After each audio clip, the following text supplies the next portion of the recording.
I'm repeatedly asked, what are some distinctions between you and Roger Marshall? And while there are many, I want to clearly state one today. Defense policy. Roger's made very clear that he would escalate our involvement in the Middle East. He wants to invade Syria. He doesn't trust Iran, doesn't trust sanctions, wants more troops on the ground. Basically, he wants to follow the same pattern that we've been in for the past 15 years, which is to occupy these nations in the Middle East, these oil-rich nations, and to bomb them consistently and give them the tools that they need to recruit more terrorists to then perpetuate this war. The most, I think, powerful distinction between Dr. Marshall and myself is that I know that that is the most flawed foreign policy we could possibly have. We are not an empire, and we are not an occupying nation. We don't go there and take their oil. We don't bomb them to glass. We don't nuke them till sand glows. That's not what America does.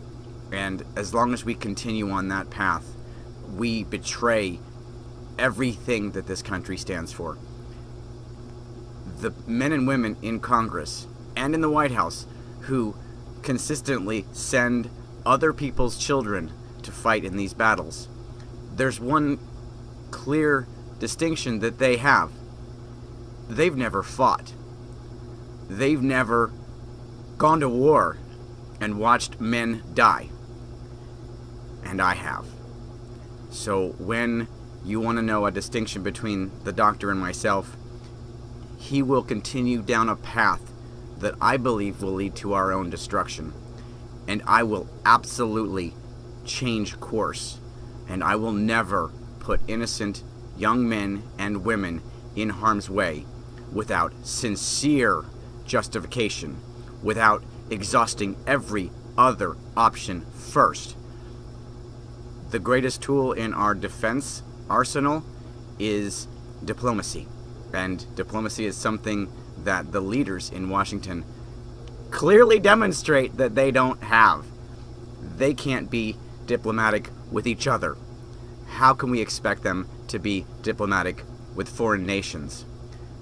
The senators, the Republican senators last year wrote an open letter to the evil leaders of Iran, which I think is illegal, and it's betrayal to American security. And nothing happened. And for my part, every one of those senators should have been at least reprimanded, at most vacated from their Senate seats, because that was treason, in my opinion. So I'm tired of getting marching orders from people who don't know what they're talking about, and I'm tired of seeing families torn apart when their son or daughter is killed or dismembered because of our flawed defense. I would change that. I would speak on behalf of the soldiers and on behalf of what's right.